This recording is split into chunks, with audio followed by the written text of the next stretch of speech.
Voilà, bonsoir mes chers amis. Alors d'abord et avant tout, pour ceux et celles qu'on retrouve, donc c'est avec beaucoup de joie. C'est vrai qu'avec les événements, donc on n'a pas eu l'occasion de se rencontrer comme on aurait voulu.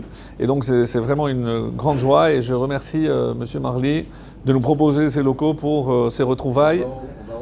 On va reprendre, Ezrat Hashem, vraiment, et que ce soit le début d'une longue collaboration. En tout cas, voilà, il faut toujours remercier donc, son accueil chaleureux et il est heureux de nous recevoir, donc ça, il n'y a pas... On le sait, et nous aussi on est très heureux exactement d'être reçus. Alors, nous sommes dans une période un peu particulière, je ne parle pas que de l'actualité, je parle de la période que nous traversons qui s'appelle Ben Hametzarim, entre les étroitesses. Alors c'est quoi l'idée? Alors c'est un verset qui est tiré de Echa, et qu'est-ce qui a marqué là-bas? Vechol rotfeha hisiguha, tous nos ennemis, tous ceux qui nous pourchassaient, ils nous ont atteints où? Ben Hametzarim, entre les détroits, c'est-à-dire dans un endroit où je ne pouvais aller ni à droite ni à gauche, et c'est quand j'étais coincé, c'est là où nos ennemis nous sont tombés dessus. De quel malheur on parle quand on parle du 9 Av?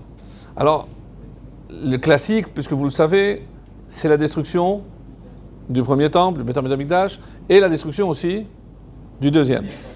Sur la destruction du premier temple, est-ce qu'il y a un texte qui l'atteste?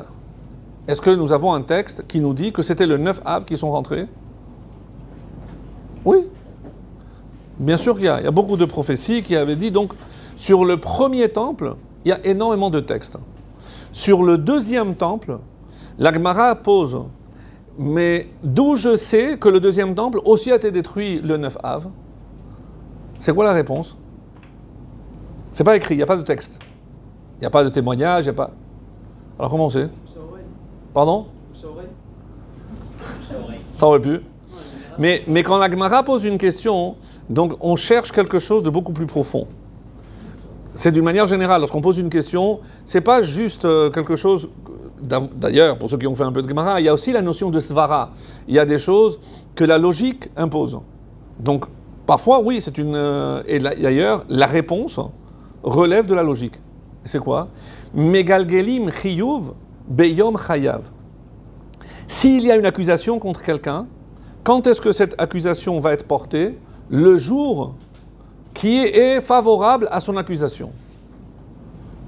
Qu'est-ce que ça veut dire? Rashi, qui nous commente, c'est quand Tisha B'Av, c'est le jour qui est signalé pour nous comme le jour Asher Er'u Bo Ra'ot. Tous nos malheurs sont arrivés le 9 Av. C'est-à-dire maintenant, c'est un scoop, d'où on sait, si on pose la question, que le deuxième temple a été détruit le 9 Av, par déduction. Parce que ça ne pouvait avoir lieu qu'un jour qui était mauvais pour Israël. Et quel est le jour par excellence qui est mauvais pour Israël? Le 9 Av. Pas de traces, pas d'écrit, rien. Que la déduction. C'est vraiment étonnant. Et maintenant, je vais apporter une contre-preuve. Vous me suivez? S'il y a quelque chose qui n'est pas très clair, vous m'arrêtez. Non, parce que c'est vrai que nous, on a un petit peu l'esprit un peu Gemara, un peu question-réponse, contre-attaque. Alors pour ceux qui n'ont pas l'habitude, c'est un petit peu difficile, mais c'est pour ça, mais bon, c'est un bel exercice, vous allez voir. Maintenant, on dit que le jour de Tisha B'Av, en espérant qu'on n'ait pas à jeûner, si Dieu veut, il reste très peu, mais que Hachem, il peut toujours faire des miracles, le jour du 9 Av, le matin, on ne fait pas des tachanounim. Vous savez ce que c'est tachanounim pour les filles plutôt? Tachanounim, c'est les supplications, c'est lorsqu'on frappe, etc. C'est ce qu'on fait, il y a des jours de fête, on ne fait pas. Quand est-ce qu'on ne fait pas tachanounim? Eh bien le Shabbat, Rosh Chodesh, tous les jours de fête, quand il y a une bar mitzvah, quand il y a un mariage, quand il y a un khatan pendant les 7 jours, donc il y a quelque chose, un événement. Le 9 Av, le matin, on ne fait pas tachanounim. Et pourquoi? Alors qu'est-ce que vous allez dire? Bravo. Parce que le prophète Zecharia, qu'est-ce qu'il a dit? Que le 4e jeûne, le 5e jeûne, le 3e jeûne, de quel jeûne il parle? Tous les jeûnes qui sont liés avec la destruction du temple. Et il y en a 4. 17 Tammuz, 9 Av, Tzom Gedalia, le lendemain de Rosh Hashanah, et le 10 Tevet. Qu'est-ce qui se passe avec ces jours de jeûne? Yihyu les sasson ou le simcha, les Bet Yehuda, seront des jours de fête et d'allégresse, les yamim tovim. Donc, ça va être des jours heureux. Mais j'ai un problème. Si tu dis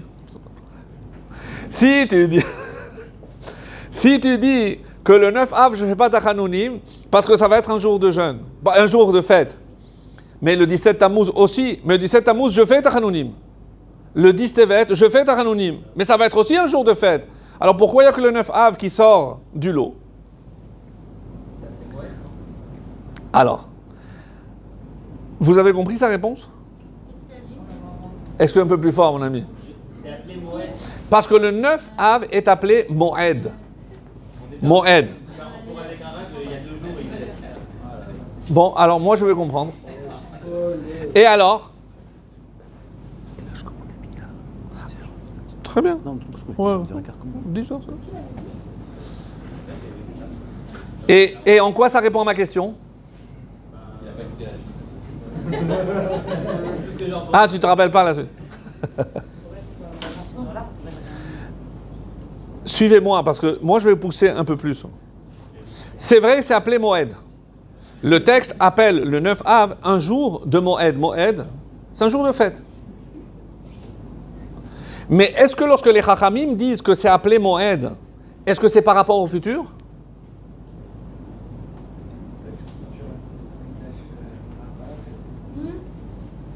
Plus fort.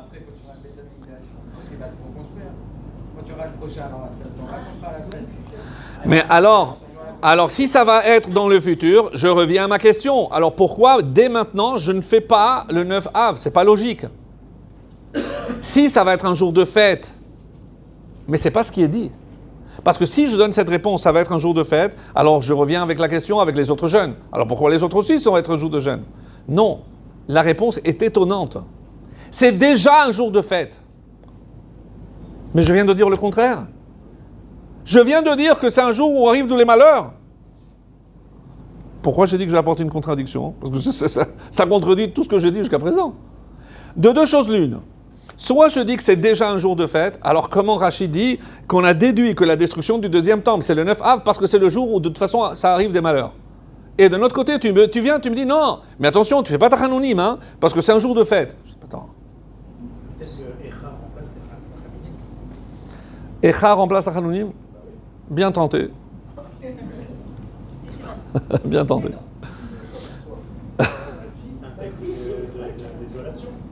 Est-ce que quelqu'un peut me dire, on sait que c'est Jérémie, le prophète Yirmiyahu qui a écrit.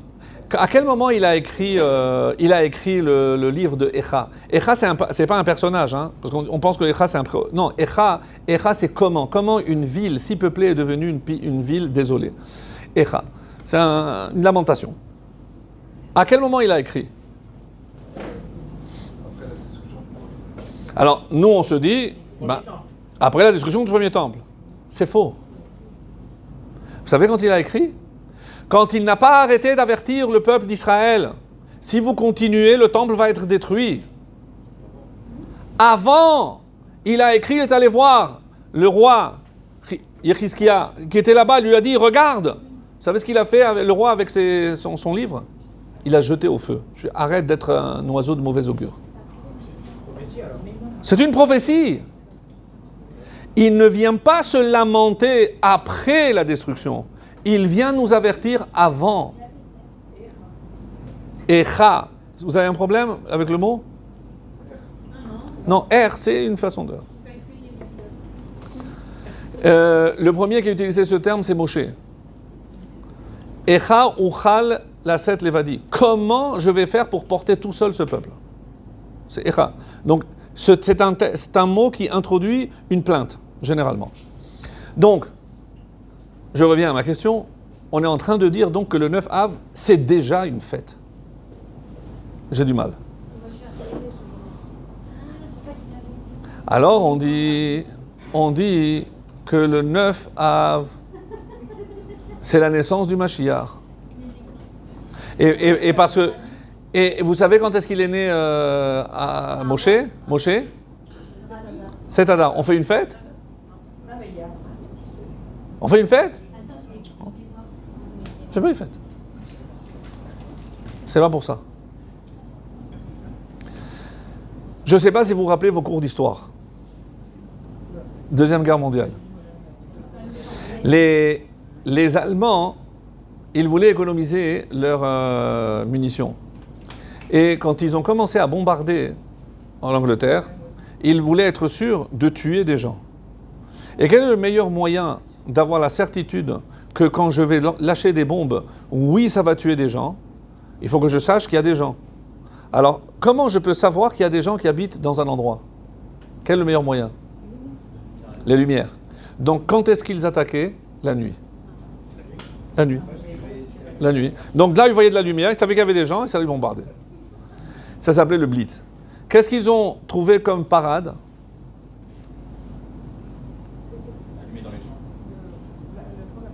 Et ils ont mis des rideaux extrêmement opaques. Et plus il est opaque, plus ça veut dire qu'il y a quelqu'un. De la lumière. Ça veut dire qu'il y a quelqu'un. Alors, moi, je veux que vous reteniez cette phrase. Plus le rideau est noir, plus ça veut dire que dedans, il y a de la lumière. De quoi je parle? Ah, parce que comme il y avait Le 9 Av, nous, on voit que l'obscurité. Mais qu'est-ce que les Chachamim nous disent? Non, c'est un Moed. Je commence à un Moed.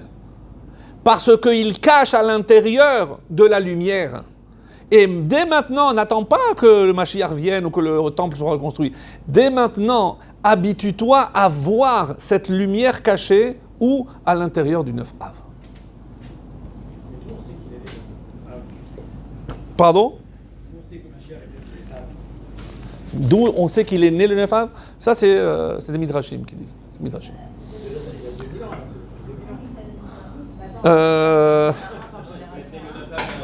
Alors, sachez que chaque génération, il y a un Mashiach potentiel. Chaque génération, il y a un Mashiach potentiel. Le seul qui soit et qui est depuis immortel, c'est Eliyahu Hanavi. Et c'est lui qui viendra nous l'annoncer. Ok? Alors, c'est quand même les autres jeunes aussi, c'est pareil. Il y a aussi de la lumière. Alors pourquoi on ne peut pas dire alors, pas comme le 9 Av. C'est-à-dire parce que c'est précisément là où je crois que c'est le plus obscur, le plus noir, c'est là où se cache vraiment la lumière. Mais je vais vous démontrer que même le 17 Tammuz aussi a. Quel est le mot dont la valeur numérique? C'est 17. Tov. Tov. C'est-à-dire, qu'est-ce que la date nous dit? 17 Tammuz. Tov de Tammuz. Essaye de trouver ce qui est bien dans Tammuz. Je dis, mais quel est le premier événement qui a eu lieu le 17 Tammuz? Il y a un truc qui est rentré dans le... 17 Tammuz. Ah bon, je crois qu'il faut faire un petit rappel. Non. Alors écoutez, je vais vous donner un moyen mémotechnique et même si vous ne vous rappelez pas, vous allez vous rappeler de mon image en disant qu'il y a 5 et 5. Ah oui, il y a eu 5 choses. Il y a 5 choses le 17 Tammuz et 5 choses le 9 Av. Alors, même si on revient en arrière, mais c'est important, parce que sachez que les Chachamim nous disent que tous les événements du 17 Tammuz sont des débuts. Et chaque événement correspond à un événement qui a eu lieu le 9 Av, qui est la fin. Le plus évident, c'est la brèche dans Jérusalem, qui va évidemment amener à la destruction du temple. C'est une évidence. Le premier événement, c'est le veau d'or? Non, c'est la conséquence du veau d'or. C'est quoi? Bravo. Malheureusement, Shvirat Haluchot. C'est à ce moment-là que Moshe a brisé les tables. Deuxième événement, Ils ont mis la statue là. ça c'est le 5e. Magnifique. Le Korban Tamid a été annulé. Et c'est une raison suffisante pour jeûner. Ils ont mis la statue, ils ont mis la brèche. Alors, et je ne peux pas m'attarder sur chaque chose, mais ça vaudrait le coup parce que c'est extrêmement intéressant. Qu'est-ce que c'est le Korban Tamid? Le corban de qui? C'est le Korban perpétuel. Il y avait un agneau le matin et un agneau ben ha'arbaim, vers le soir. Shacharit et mincha viennent pour remplacer le korban tamid. Et pourquoi je dis tamid? Parce que c'est tous les jours. Même les jours de fête, même Shabbat, toujours il y a le korban tamid. Il n'a jamais été arrêté. Jamais été arrêté. Et qu'est-ce qu'il vient symboliser? Comment la Torah, pour ceux qui lisent la Ktoret tous les matins et tous les après-midi, qu'est-ce que dit? Et korbani lachmi. Comment Hachem appelle le korban tamid? Korbani, mon sacrifice, lachmi. C'est pas le prénom tunisien, lachmi. Qu'est-ce que c'est lachmi? Lechem. Lachmi. Mon pain. Hachem appelle le korban tamid mon pain. Mon pain? Hachem il mange.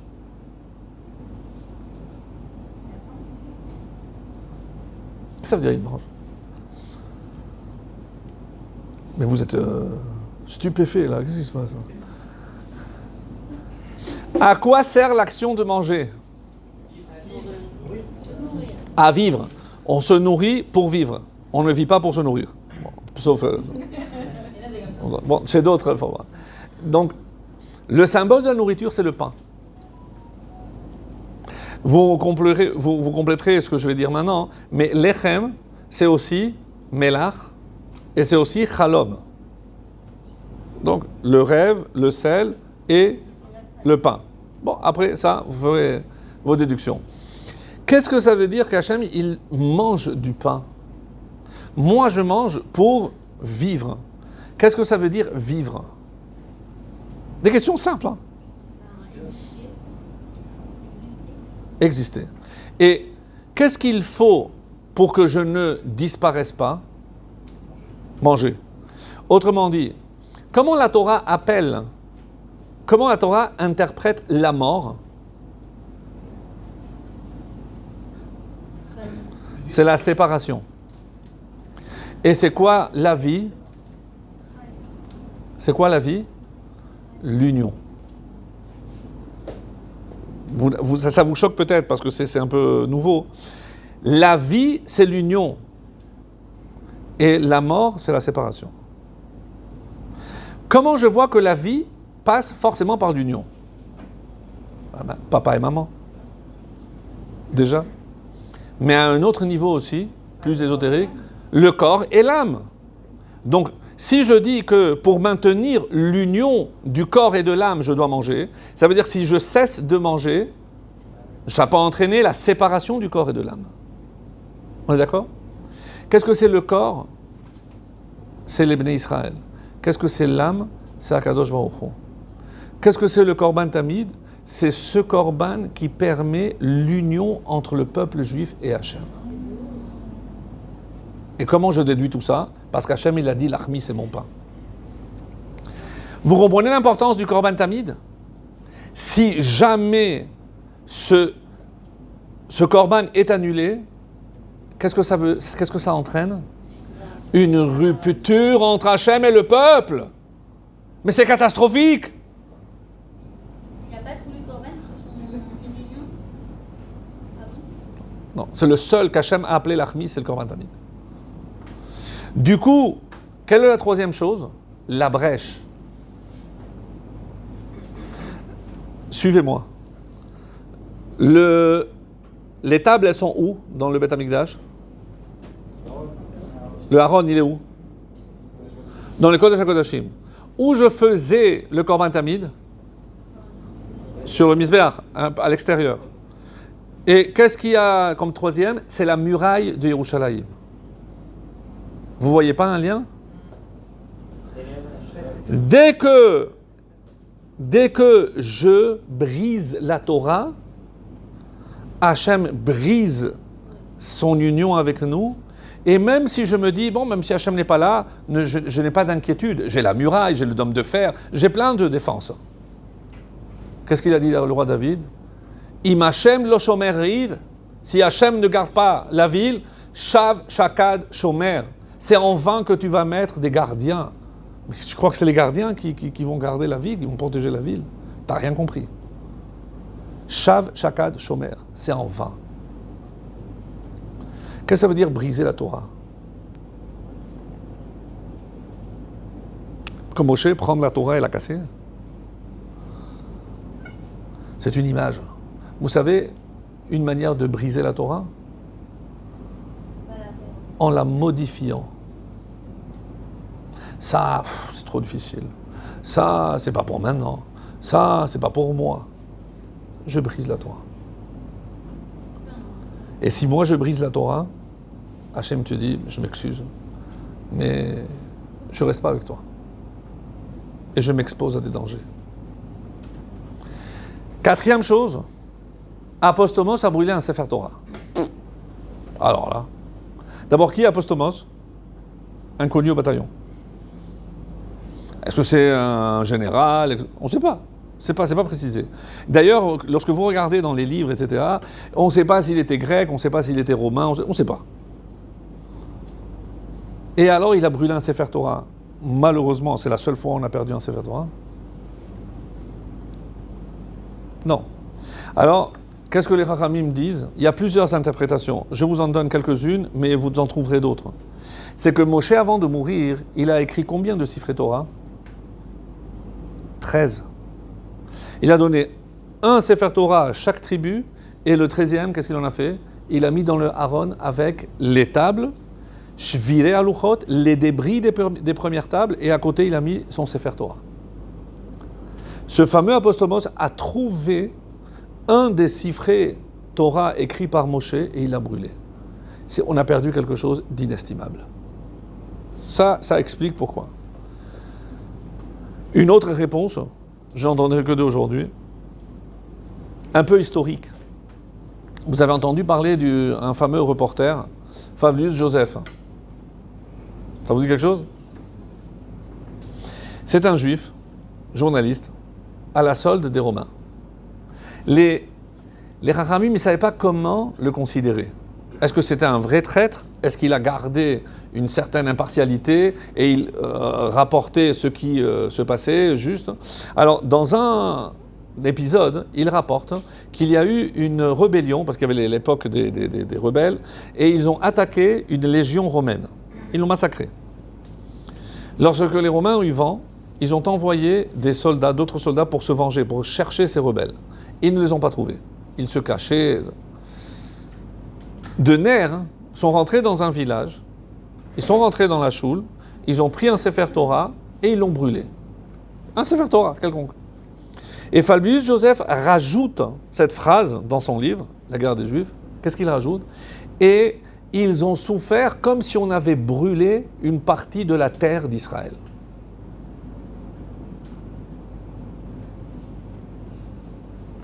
Qu'est-ce que ça... à quoi ça vous fait penser ça? Qu'est-ce que ça évoque en vous, ça?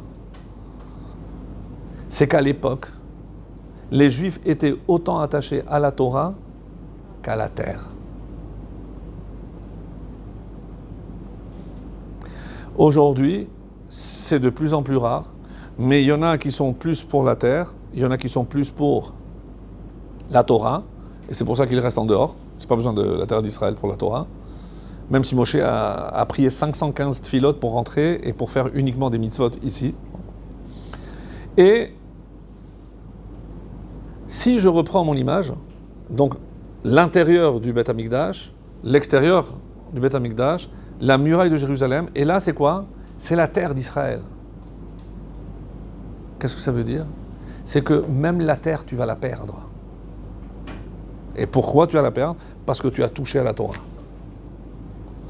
Cinquième chose, 17 Tammuz toujours? Non? Ce que vous avez dit. On a introduit, comme ça c'est marqué, on a introduit une idole en hébreu, Tselem Bahechal. Il n'y a pas marqué Bakodesh ou Bakodashim ou Bet Hamikdash, Bahechal. Hechal, nous on pense, à quoi vous pensez-vous? Dans le temple, à l'intérieur du temple. Sauf que, il y a un verset dans le prophète Habakkuk qui dit Vashem behechal kocho, lorsque Hachem se tient dans le Hechal, dans son sanctuaire, Has mipanav kol haaretz, toute la terre se tait devant lui. Qu'est-ce qu'il est en train de dire Habakkuk? C'est quoi le Hechal d'Hachem? Kol haaretz. C'est toute la terre. J'ai pas compris. Ça veut dire... Je sais pas s'il y a des chaises. Donnez des chaises aux jeunes filles. Ça veut dire que la terre est considérée tout le Echal d'Hachem. Parce qu'Hachem, il est partout dans la terre. Oui? Alors, vous suivez-moi. Ça va très bien d'après ce que j'ai dit. On commence à l'intérieur du Beth Amikdash.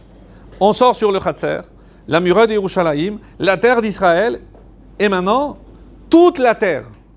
Mais j'ai un problème. Qu'est-ce que ça veut dire? On a introduit un tselem dans toute la terre?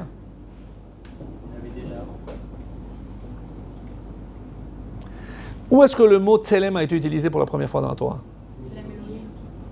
C'est lorsque Dieu a créé l'homme, il a créé comment? Betselem Elohim, à l'image du divin.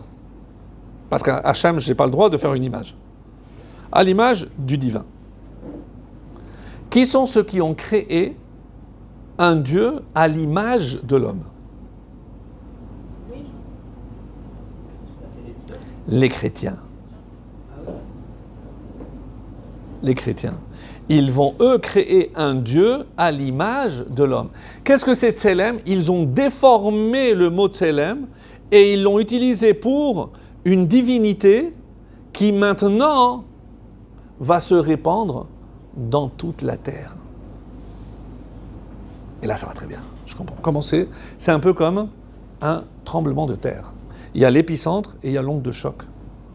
C'est l'onde de choc. Qu'est-ce que je suis en train de dire? Et c'est quoi le 17 Tammuz? Qu'on a commencé la destruction. On a touché à la Torah, et qu'est-ce qui va se passer? On voit que cette onde de choc va toucher toute la planète. De quoi dépendra donc la stabilité dans le monde? Dites-le. De notre attachement et de notre fidélité à la Torah. Parce que si nous, on va altérer la Torah, regardez les conséquences. C'est ça ce que ça veut dire. J'étais rabbin à Charenton, entre autres. Il y avait là-bas, le vendredi soir, un prêtre. Il est venu me voir un jour, il dit, voilà, j'aimerais venir assister aux offices du vendredi soir. Je dis, écoutez, moi, avec plaisir, j'ai une seule demande. C'est que, comme il avait le crucifix, ça ne vous dérange pas de le mettre à l'intérieur? Il m'a dit, il n'y a pas de problème, je le mets à l'intérieur.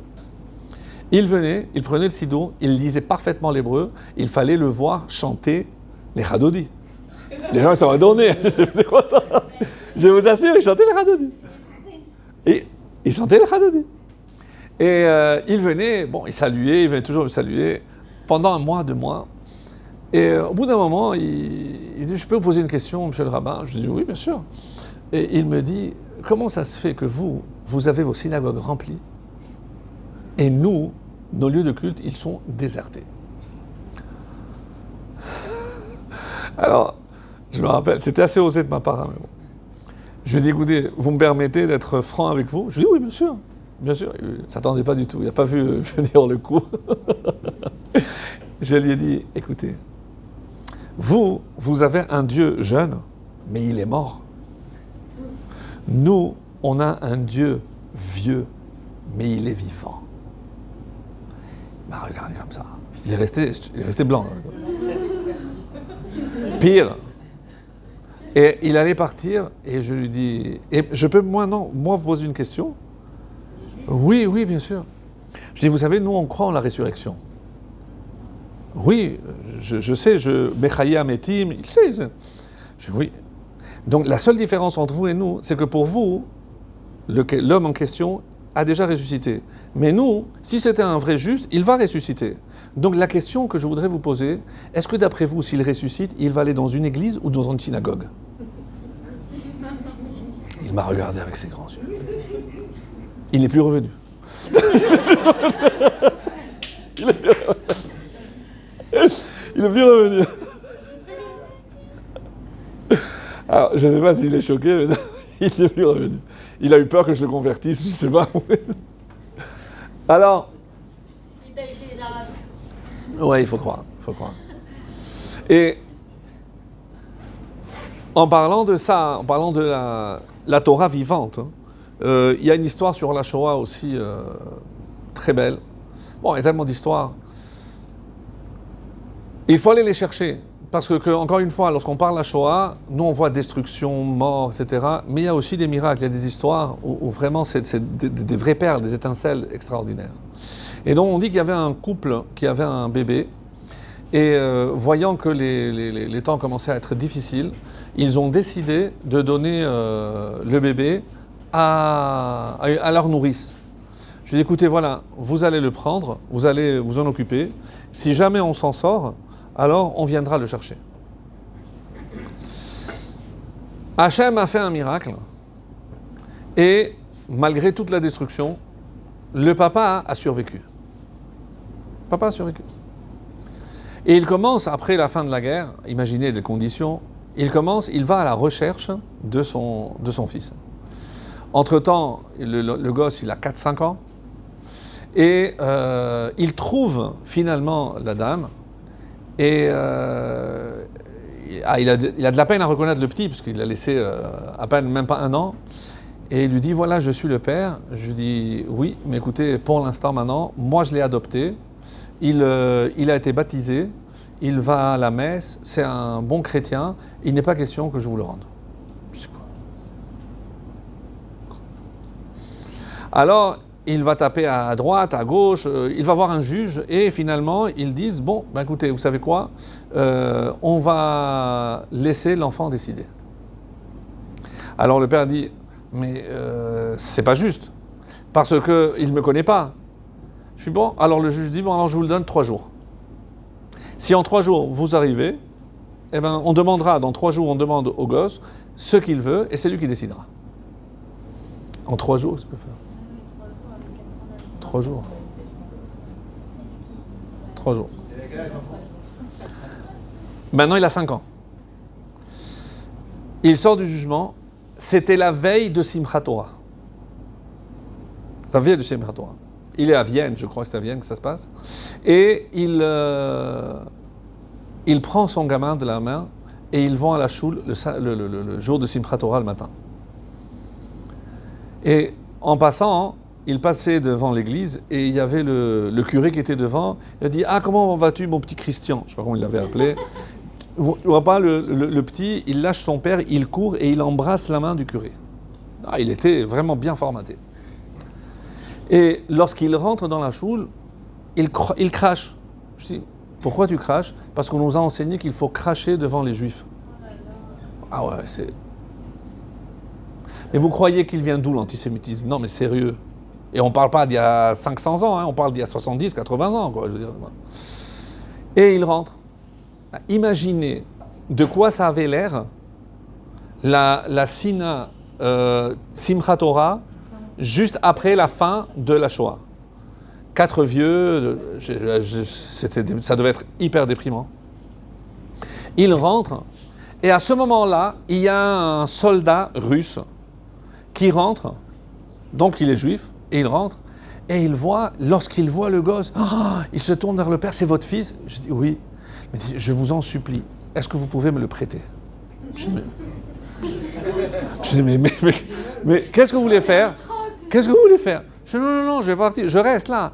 Mais je vais le mettre sur mes épaules et laissez-moi, je vais danser avec lui. Il l'a mis sur les épaules.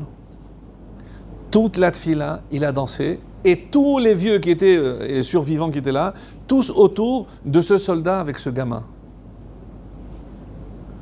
Et le gamin a commencé à sourire. 2 jours passent, on se retrouve devant le juge. Vous voyez la vin ? Et le juge lui demande, alors mon petit, qu'est-ce que tu as décidé ? Mon petit, qu'est-ce que tu as décidé ? Alors il regarde le juge, il dit, écoutez, moi c'est vrai que j'ai été élevé dans le christianisme, mais je préfère le judaïsme. La nourrice est devenue blanche, même le juge le dit, et pourquoi ? Parce que c'est vivant. Vivant, vous vous rappelez ce que j'ai dit ? C'est vivant et c'est joyeux. ça a sauvé ce gamin d'être aujourd'hui un curé. Vous savez quoi? Il a grandi, il est allé aux États-Unis. C'est quelqu'un de très connu. Hein.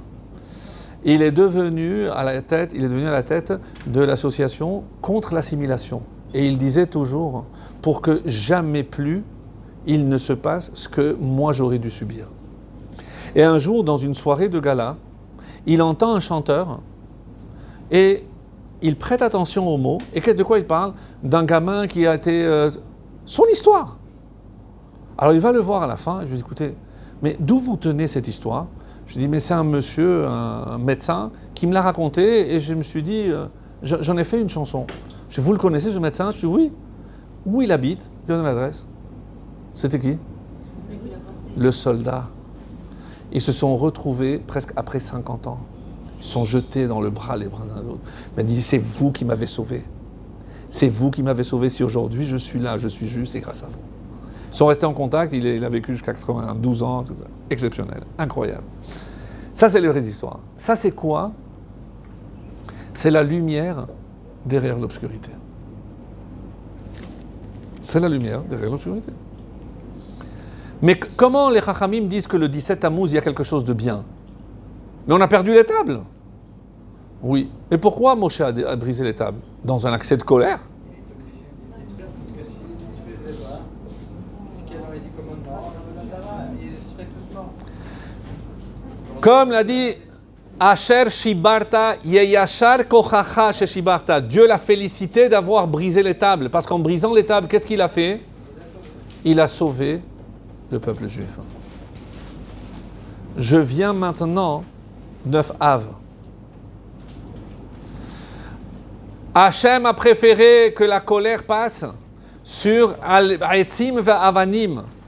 J'en ai rien à faire, moi, de mon temple. Moi, je préfère mes enfants. Je préfère qu'ils soient exilés, même si je dois perdre le temple. Donc, le 9 Av, même la destruction du temple, je dois voir quelque chose de positif. Quoi donc? C'est qu'Hachem, il a préféré se passer de son temple plutôt que de voir son peuple souffrir. Ça, c'est le 9 Av. C'est le 9 Av. Donc, j'ai dit qu'il y avait 5 choses là. Maintenant, on va passer aux 5 choses de Tisha B'Av. Le jour de Tisha B'Av, pour ceux qui connaissent Me'am Loez, il a fait là-bas une liste de tous les malheurs qui sont survenus le 9 Av, à part les 5 que je vais vous dire qui sont dans la Mishnah. Par exemple, on a trouvé, grâce à... On a une copie de l'édit d'expulsion des Juifs en 1492. C'était un 9 Av. C'était un 9 Av. Alors, premier événement, c'est le décret que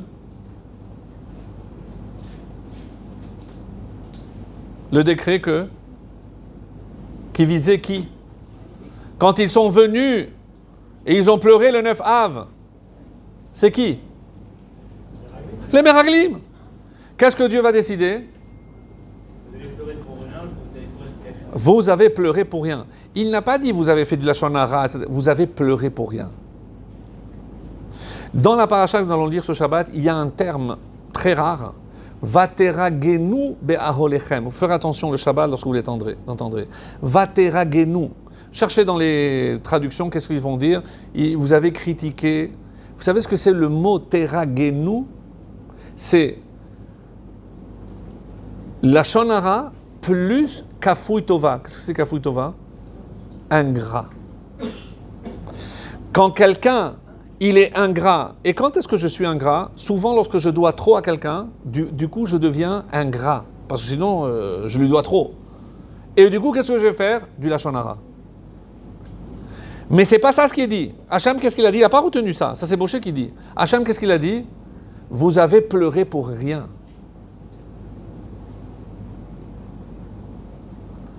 Il y a une jeune fille, à la fin d'un cours, m'a dit, oui, mais moi, ce que je ne comprends pas, c'est comment on peut continuer à vivre après le 7 octobre. Je dis, pourquoi? Il y a des événements où il y a plus que 1200 morts. Elle m'a dit, non, en pensant à tous ces gens qui sont encore otages. Et c'est ça qui t'empêche d'être joyeuse et de continuer à vivre? Oui. Demain, je te donne rendez-vous à Shaare Tzedek. À quelle heure tu peux venir?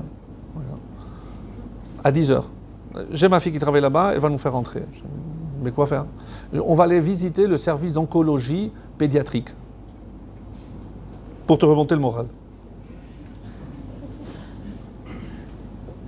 Mais tu veux des raisons pour déprimer? Moi, je t'en donne. Tu n'as pas besoin d'attendre le 7 octobre. Moi, je t'en donne. Je dis, pour moi, les vrais héros, je ne sais pas si vous savez, vous avez entendu parler, c'est des gens, des bénévoles, qui se déguisent en clowns et qui vont visiter ces enfants pour les... Ouais, pour les faire sourire. Je dis, mais pour moi, c'est des vrais héros, ces gens-là. Ils côtoient la mort et ils trouvent le moyen non seulement de sourire, mais de faire sourire. Je vous assure, c'est des vrais héros. Je dis, alors si tu me dis, fais ça, alors, tu sais quoi? Moi, je vais te mettre en contact, tu vas aller faire ça.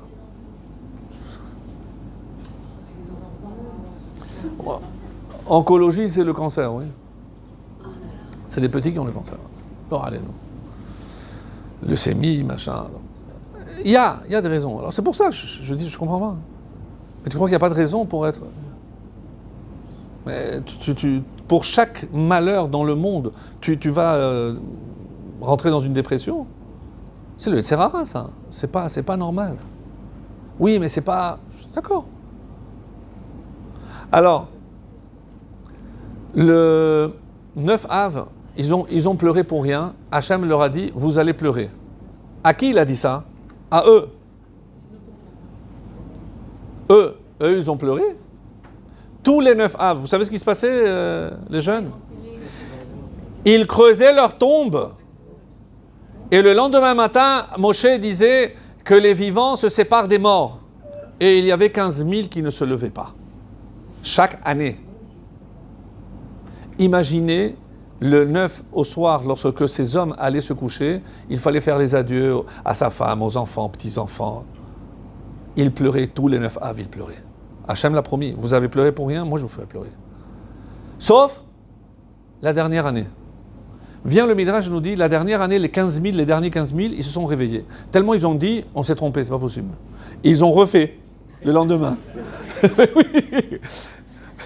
3 fois de suite. Après, ils ont vu la pleine lune, ils ont dit, mais ça y est, c'est le 15. Qu'est-ce qu'ils ont compris? Pourquoi le 15 Av, c'est un jour de fête? Parce qu'ils ont compris que c'est le décret contre les Meragelim a été annulé. Et les 15 000 ont été sauvés. Incroyable.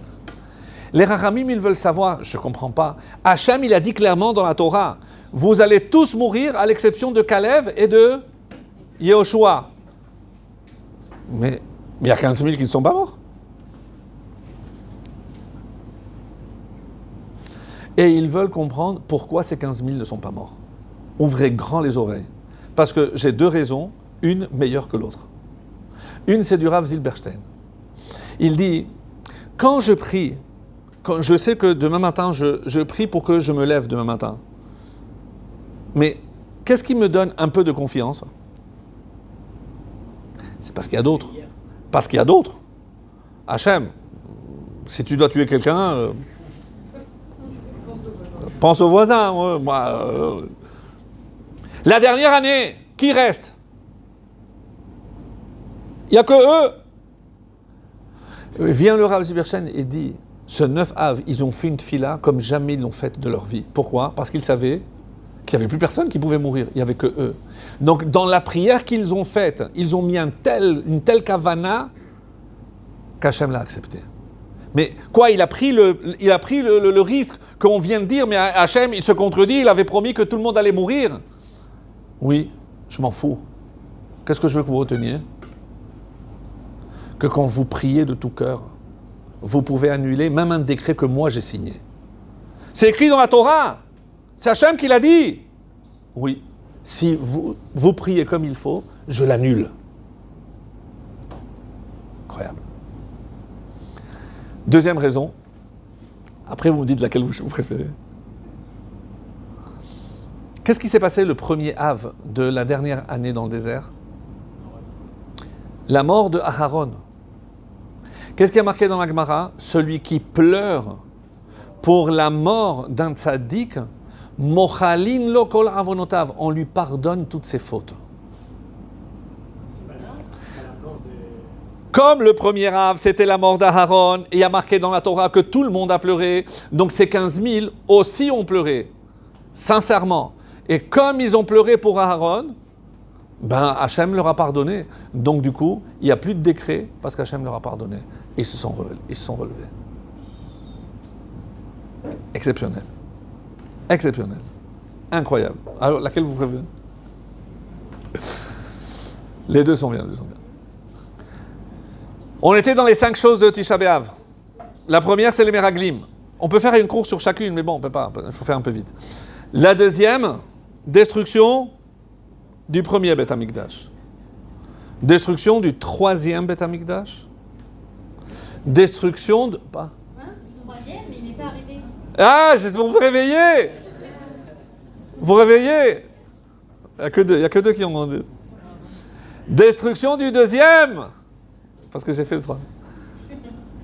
Et c'est la destruction du deuxième temple, qui est le troisième événement, parce qu'il sera le troisième. Ça amènera la reconstruction du troisième Bezrat Hashem. Quatrième, la destruction d'une ville qui s'appelait Bétar. Que représentait cette ville de Bétar? Dans la ville de Bétar sont restés tous les survivants après la destruction du temple. Donc nous sommes 52 ans après la destruction du temple. Pour que vous reteniez, c'est vrai que dans le livre d'histoire, on dit que le deuxième temple a été détruit en quelle année?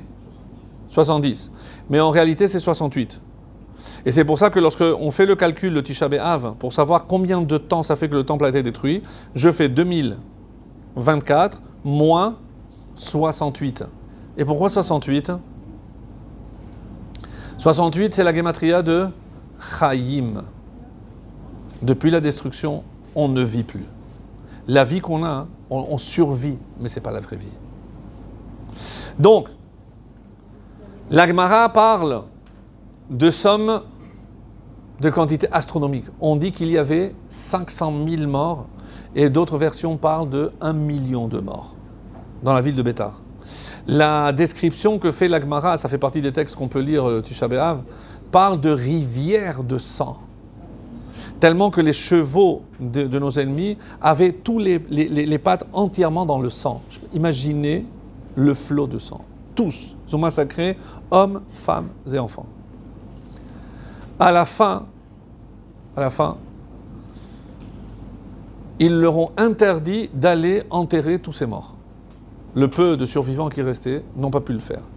Ils ont dû attendre des mois. Je vous rappelle qu'on est le 9 Av. Bétar, c'était dans le désert. 50 degrés à l'ombre. Dans quel état ils auraient dû retrouver les corps? En pleine décomposition. Tous les corps étaient intacts, des mois après. Ils ont pu les ensevelir et les sages de Yavne ont fixé une bracha pour rappeler ce mémoire. Hatov ve'ametiv. Vous savez où elle se trouve cette bracha? C'est la 4e du Birkat Hamazon. Lorsque vous mangez par exemple le mésonote, vous faites la bracha acharona, elle s'appelle comment? Me'en. Bon, on dit, dans le langage courant, on dit alamichia. Mais on appelle ça Me'en Shalosh. Qu'est-ce que c'est Me'en Shalosh? Le résumé des 3. C'est quoi 3?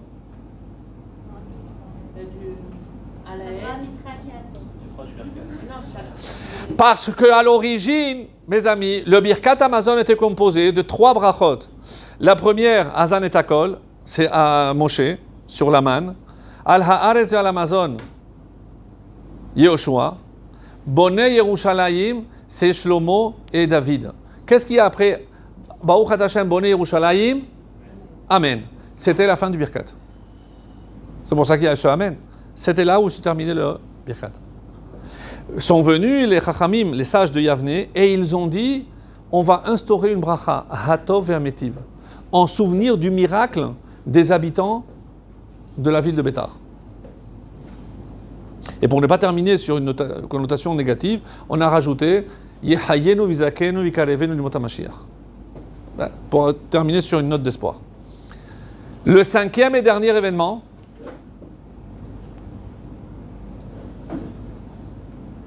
ça vous dit quelque chose? Non? Docteur? 5 événements, si vous vous rappelez. Il y a une cristal. Il y a Non, je suis pas sûre. Pas la la quoi, pardon? Non, non, non, non, non, non. Je fais la tu vas le dire, mais c'est pas ça. Non, non, je parle de ce qui est rapporté dans la Mishnah. Moi, je parle que de la Mishnah, pas tous les événements postérieurs. Oui, tous. C'est dans le cadre des élèves de Rabbi Akiva. C'est entre Pessah et Shavuot.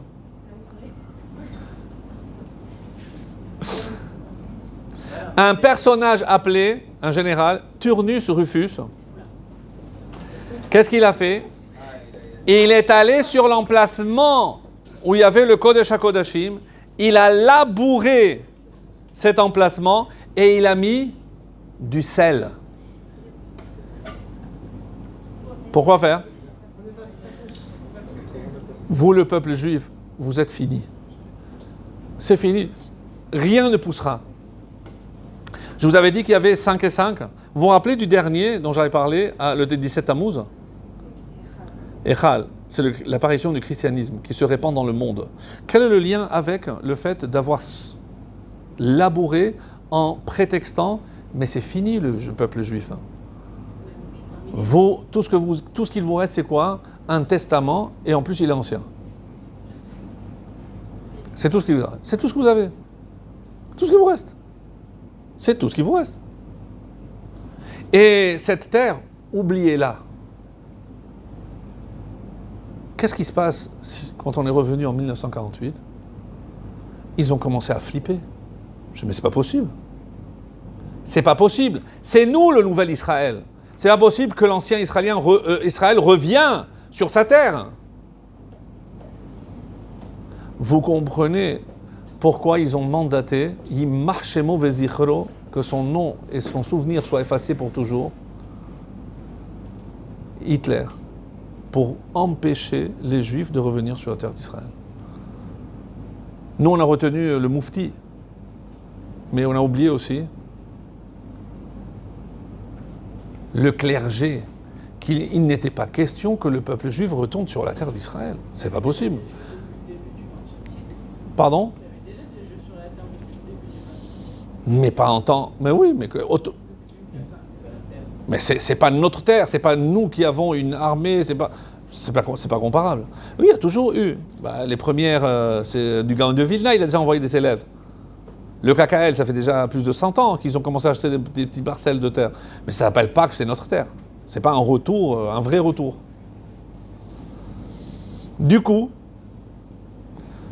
Turnus Rufus se dit, c'est sûr que le peuple juif finit. Il n'y a plus rien. C'est ça le message. Il n'y a plus d'espoir. Vous savez qui a repris cette notion-là? Haman et Achashverosh. Quand il a revêtu les vêtements du Kohen Gadol, et qu'est-ce qu'il leur a dit? Mais c'est fini, qu'est-ce que vous attendez encore la reconstruction du temple? Mais arrêtez! Il y a eu plein de tentatives pour nous décourager, pour que on se dise c'est fini. Alors autant aller avec les autres, ou faire comme les autres. Non, on est toujours là. Avec notre vieille Torah, elle est toujours là. Avec notre vieux Dieu, il est toujours là, plus vivant que jamais. C'est vrai.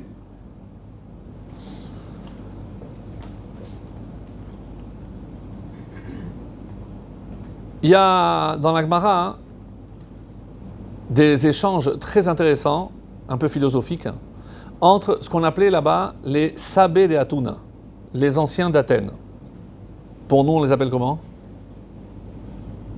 C'était qui les anciens d'Athènes? Les sages d'Athènes.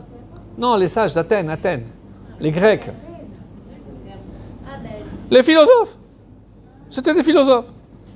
Et ils avaient énormément, le Talmud en tout cas, est rempli à l'époque avant. Et le Talmud est rempli d'échanges entre des questions que posaient ces sages d'Athènes avec aux Juifs. Et on avait, nous, quelqu'un spécialisé en réponse aux Goïm. Qui s'appelait comment? Quelqu'un le sait? Rabbi Yoshua ben Hanania. Il est cité dans le Pirkei Avot. Et pourquoi c'est le préféré des femmes? Ah, il était bon.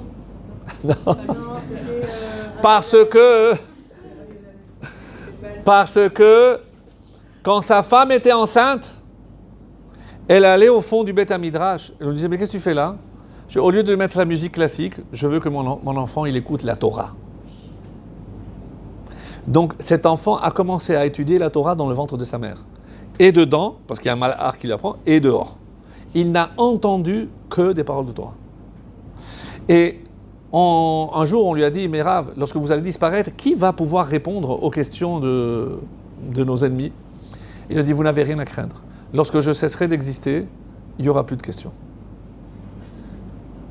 Parce que pourquoi eux sont aujourd'hui capables de poser des questions? Parce que Hachem, il m'a permis d'être là pour répondre. Alors, tout ça pour ramener une question très intéressante. Un jour, il y a un de ces sages est venu devant Rabbi Yoshua ben Hanania et il est venu avec deux œufs. Betim. Il est venu avec 2 œufs. Il lui a dit, paraît que vous êtes un peuple très intelligent. Est-ce que tu peux me dire lequel vient d'une poule blanche et lequel vient d'une poule noire, marron?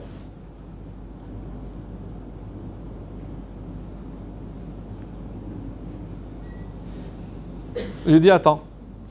Il est parti, il revient avec 2 fromages.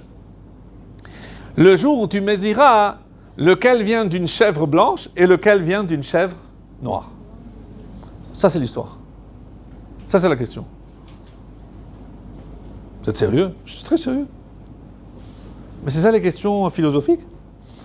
Ne me dites pas, oui, c'est la poule et l'œuf qui vient avant. C'est pas ça. C'est pas tout ça. Alors, on doit remercier le ciel d'avoir des chachamim d'une intelligence vraiment hors du commun, qui sont là, les rishonim, pour nous apporter des éclaircissements, parce que sinon on n'aurait pas compris la Gemara, même sans Rashi, c'est tellement difficile. Et il nous dit, vous savez de quoi est la question? Il y a le Maharsha qui explique d'une façon, il y a plusieurs explications très belles. Et il dit la chose suivante. Pour comprendre pourquoi on parle de cette question-là, juste avant de quoi on a parlé, c'est le temps de gestation des différents animaux. Le serpent, c'est je ne sais pas combien de mois, il y a là-bas toute la liste. Et on termine par la poule. Combien de temps une poule doit couver l'œuf pour qu'il puisse éclore? 21 jours. C'est scientifiquement démontré. Il dit il y a une poule noire et une poule blanche. Pourquoi vous avez 21 jours noirs et 21 jours blancs dans le calendrier? Ah, ça c'est déjà un peu plus profond. 21 jours blancs, c'est quoi? C'est de Rosh Hashanah jusqu'à Hoshana Rabbah. Hoshana Rabbah, ça tombe quand? Le 21 Tishri. Et donc pourquoi c'est blanc? Parce que Rosh Hashanah, il y a Kippour, on est tout blanc, on est purifié. Et les 21 jours noirs?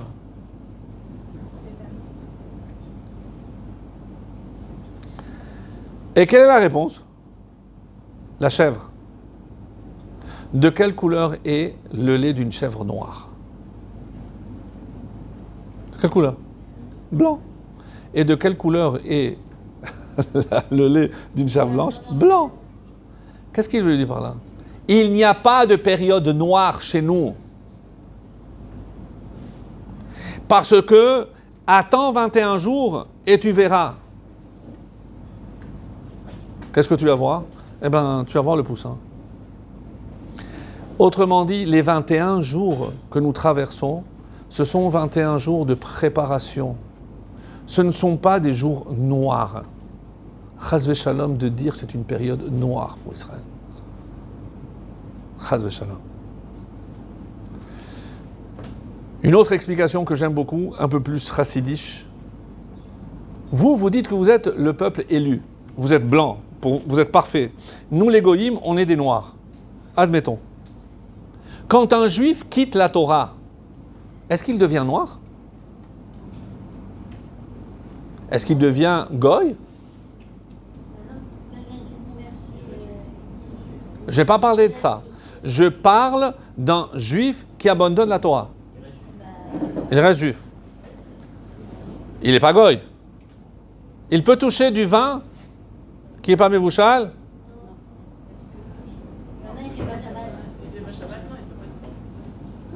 Alors la question n'est pas aussi bête. Vous comprenez? Mais moi, c'est embêtant parce qu'en soi, même Ça ne changera pas son identité, évidemment qu'il est juif. Et que la flamme qu'il reste. Alors, écoute, la réponse, tu vas comprendre. Il a dit, regarde l'œuf. Quoi? Qu'est-ce qu'il faut pour que l'œuf puisse éclore? Il faut qu'il soit couvé par la poule. Quand la poule couve l'œuf, qu'est-ce que la poule apporte à l'œuf pendant tous ces 21 jours? Qu'est-ce qu'elle apporte? La chaleur. Et grâce à la chaleur, qu'est-ce qui va éclore? Un poussin. La vie. Vous avez compris le message? De quoi a besoin un juif qui est éloigné de la Torah? Pas qu'on le rejette, pas qu'on l'accuse, pas qu'on le méprise. Il a besoin de chaleur. Et si moi, je suis capable de chaleur, alors qu'est-ce qui va apparaître au bout de 21 jours? Un poussin, la vie. Pourquoi? Parce qu'elle est toujours là. Mais est-ce que moi, je suis prêt à faire cet effort-là? C'est ça ce que ça veut dire. Et je voudrais, en conclusion, rappeler très rapidement les 5 interdits de Tisha B'Av. Vous connaissez la coutume ashkénaze? Vous n'avez pas vu, par exemple, dans les librairies, etc., partout on vend maintenant les keynotes. Je sais pourquoi elles changent d'année en année. Pourquoi tous les ans, les ashkénazim achètent un livre de keynotes? Vous savez pourquoi? Parce qu'à la fin de Tisha B'Av, ils les mettent à la Gniza. Parce qu'on ne peut pas dire on le garde pour l'année prochaine. Quoi, alors tu n'espères pas Mashiach? C'est magnifique. Donc ils l'enterrent. Et ils attendent la dernière minute, la veille de la veille, pour acheter une nouvelle keynote. Nous, comme on est un peu plus radins, nous les séfarades, nous c'est tout le livre. Il n'y a pas que les keynotes. Ils ne sont pas séparés. On n'a pas un livre de keynote. On a un livre de Tisha B'Av avec les... Non, nous, on ne le jette pas. Bon, en tout cas, l'idée est très, très belle. L'idée est très belle. Vous écoutez? Donc, les 5 interdits sont manger, boire,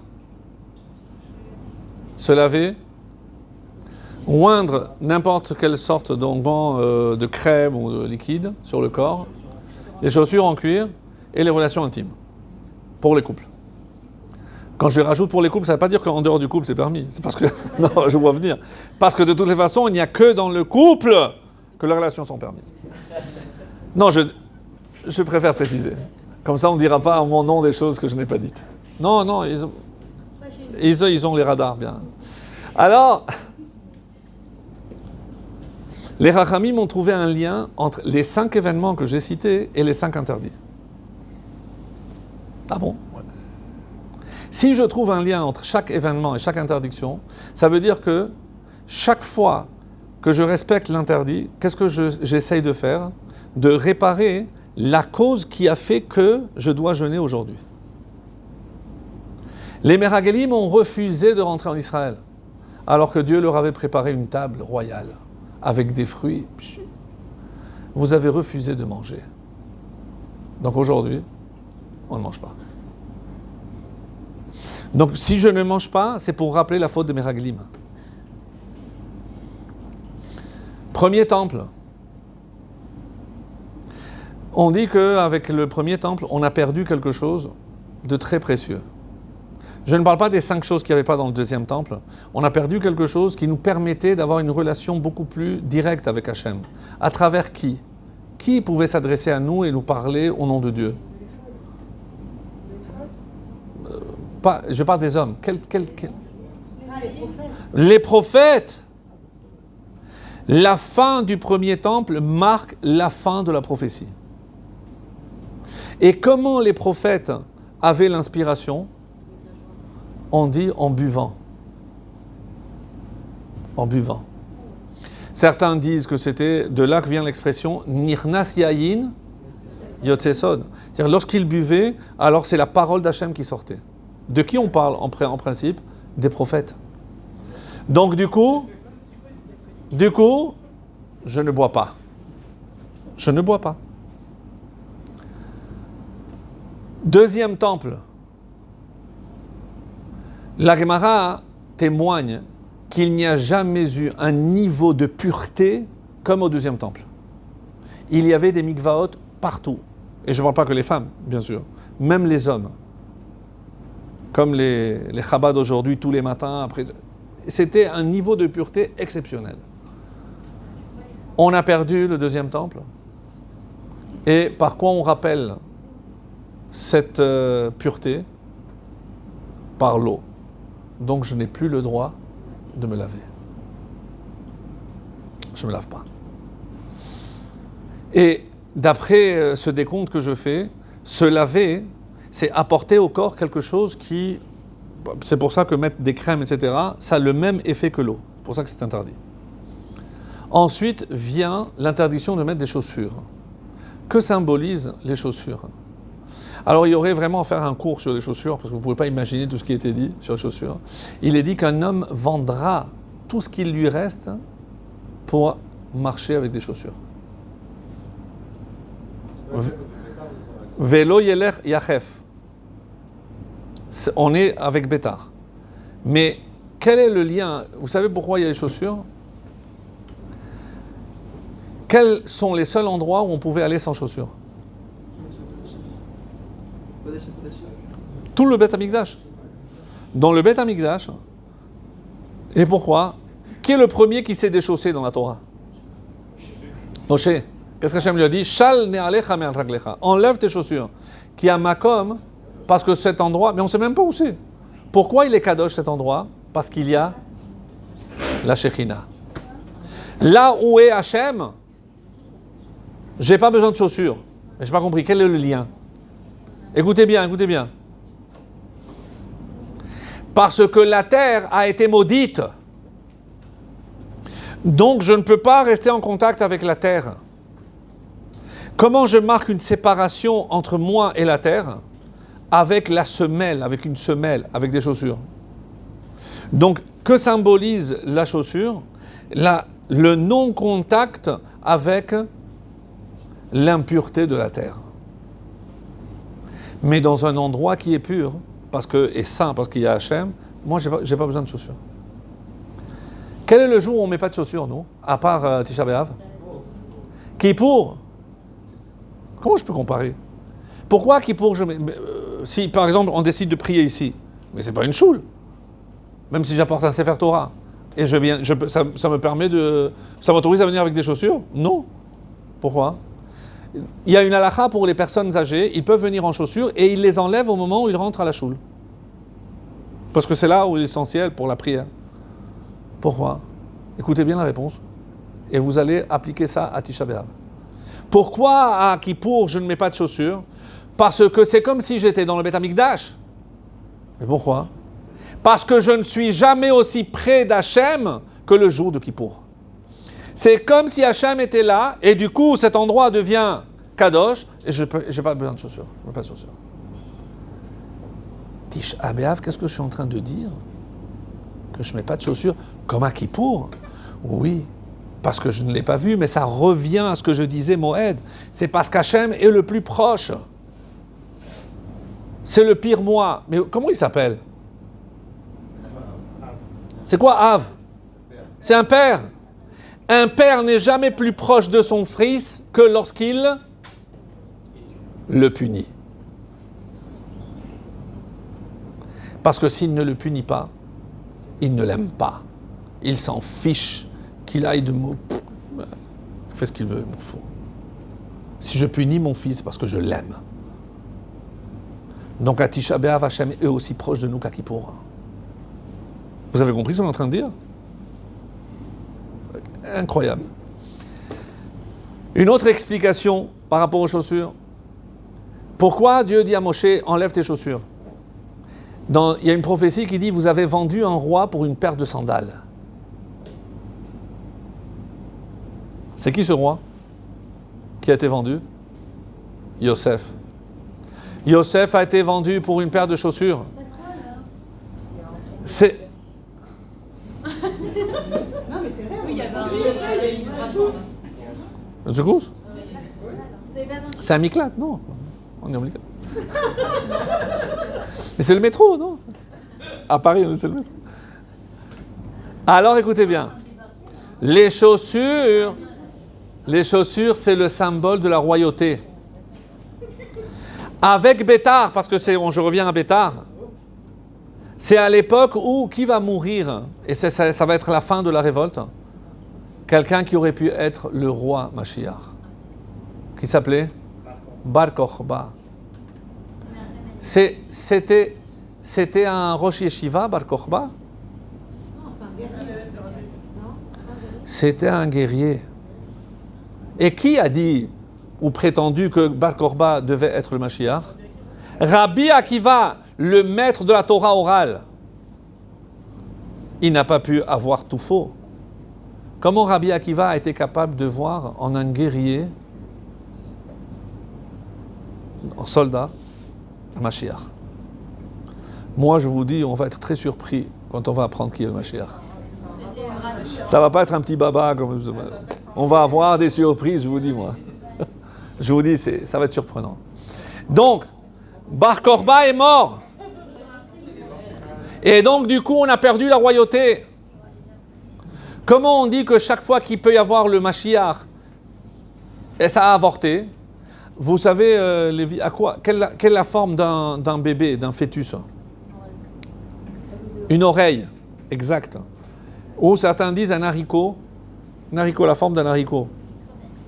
Mais agrandissez, à quoi ça vous fait penser? À une semelle. Une semelle. C'est recherché. Ah ben oui, mais nous on ne s'arrête pas à mi-chemin. Oui, la forme. Ouais. Autrement dit, on a perdu un roi. Pas n'importe lequel. C'était le Mashiach. Quand je ne mets pas de chaussures, c'est ça que je dois penser.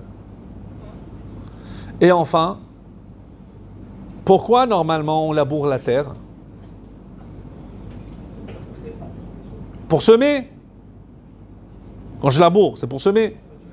L'autre, Marchémo, il a mis du sel.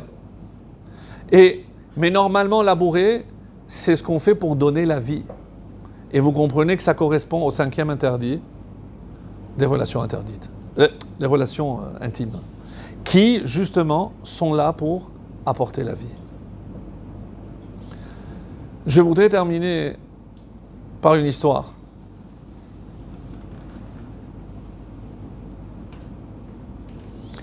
Une histoire connue, à mon avis, vous l'avez déjà entendue au moins une fois, mais moi je l'aime beaucoup. On dit que c'est par le mérite des femmes qu'on est sorti d'Égypte et c'est par le mérite des femmes qu'on sortira de cet exil. Mais qu'est-ce qu'elles doivent faire, les femmes, que l'homme sont incapables de faire? Juste leur rôle. C'est déjà pas mal. Et c'est quoi le rôle d'une femme? Bichonner son mari. Retenez. Alors, vous avez déjà entendu que pour le premier et deuxième temple, on n'utilisait pas le fer. Et avec quoi on coupait les pierres? Avec le chamir. Un fer, on traçait et il passait, il coupait la pierre. Et on dit que le troisième Beth Amikdash, on va utiliser le fer. Pourquoi? Parce que comme on aura atteint la paix, donc le fer ne sera plus un instrument de mort. Et pourquoi j'ai pas le droit d'utiliser le fer? Parce que le fer qui donne la mort ne peut pas servir un endroit de vie. C'est ce que disent les Chachamim. Comment on dit fer en hébreu? Barzel. Kippat Barzel, oui. Kippat Barzel. Ils ne savaient pas, les gens, quand ils ont donné ce nom. Barzel, ce sont des initiales. Bilha, Rachel, Zilpa et Léa. C'est quoi ça? Les 4 matriarches des 12 tribus. C'est les 4 mères d'Israël. Bilha, Rachel, non, c'est celles qui ont eu les 12 tribus, c'est elles. Autrement dit, qu'est-ce que ça veut dire qu'on va utiliser le Barzel pour le troisième temple? C'est par le mérite des mères que le troisième temple va venir. Et pourquoi il n'y avait pas alors? Parce qu'elle n'avait pas joué assez le rôle. On a fauté. Ça. La Gemara pose la question. Bon, c'est un peu plus long, pourquoi on a fauté? Bon. Et j'en arrive à mon histoire. C'était l'inauguration d'une yeshiva très connue, Poniovitch. Le rav fondateur, le jour où il a fait le discours, et il a dit à tous les élèves qui étaient là-bas réunis, il a dit, vous savez que cette yeshiva, elle n'est pas inaugurée aujourd'hui. Elle est inaugurée il y a 40 ans. Il avait une 50aine d'années. Et il leur a dit l'histoire suivante. Nous, on vivait dans un petit village. Et évidemment, nous, on était 3 frères. Et tous les matins, on allait, à l'époque, il n'y avait pas Chol ou Kodesh, c'est le Cheder. On allait étudier la Torah. Notre papa, parce qu'on était très pauvres, notre papa s'absentait souvent pour aller travailler, etc. C'est maman qui s'occupait souvent. Et un soir, il avait neigé, il y avait plus d'1,5 mètre de neige. Donc le soir, avant d'aller se coucher, maman vient nous dire, écoutez les enfants, demain, il n'y a pas école. Alors dans d'autres circonstances, les enfants, ils auraient sauté de joie. Et là, on voit que l'aîné, qui avait 12 ans, mais maman, je ne peux pas m'absenter demain. Mais mon fils, demain, le Rebbe nous a dit qu'on allait faire pour la première fois le Tosfot, et moi, je ne peux pas rater ça. Ah, moi, j'étais le deuxième. Je dis, maman, moi, demain, je commence une nouvelle Mishnah. Moi, je ne peux pas rater ça. Le troisième était... Alors, la mère, elle a dit, écoutez, vous savez très bien, écoutez bien ce qu'elle dit, on a un seul imperméable et une seule paire de bottes. Je dis, alors comment on va faire, maman? Alors on va tirer au sort. Celui qui gagne, eh ben, c'est lui qui mettra les bottes, c'est lui qui ira. D'accord, les enfants? D'accord. Ils vont tous dormir. Le lendemain matin, à 6h30, elle réveille le grand. Fait, papa, maman, c'est moi qui ai gagné? Il lui a dit, non, mon fils. C'est moi. C'est quoi? Je vais mettre les bottes, toi tu vas prendre une couverture, je vais te porter sur mes épaules et c'est moi qui t'amène. Mais maman, c'est moi qui ai gagné. Au lieu de faire 10 minutes, elle fait presque une demi-heure. Une demi-heure retour, elle réveille le deuxième. Ah maman, c'est moi qui ai gagné? Non mon fils, c'est moi. Rebelote. Elle va et elle revient. Le troisième enfant, c'était moi. Quand j'ai ouvert les yeux, j'ai vu que le lit de mes 2 grands frères était vide. Je me dis, ah maman, j'ai perdu. Je dis, non mon fils, c'est moi qui ai gagné. Habille-toi, c'est moi qui vais te porter. Elle a porté ces 3 enfants sur les épaules jusqu'au Cheder. Et il raconte cette histoire. Il a dit, vous savez ce qui m'a frappé le plus? C'est pas qu'elle a fait ça 3 fois pour les 3 frères. C'est que chaque fois qu'elle allait en chantant. Quand j'ai vu ça, elle m'a déposé, je me suis retourné et je dis, maman, je te promets que le jour où je grandirai, je ferai moi une yeshiva en ton nom, et comme ça, toi tu as porté mes frères et moi je porterai des centaines. Cette yeshiva s'appelle la yeshiva de Poniovitch. Comment elle s'appelle? Poniovitch, parce que c'était la ville de Poniovitch. Mais c'est le Rav qui a raconté cette histoire. Et même cette yeshiva, grâce au mérite de qui elle existe? D'une femme. Mérite d'une femme. Au mérite d'une maman. Donc si les mamans, nos femmes, savent où sont les priorités, je pense que c'est comme ça qu'on arrivera, Be'ezrat Hashem, à la Géoula et à la reconstruction du Beth Amikdash. Voilà, si vous avez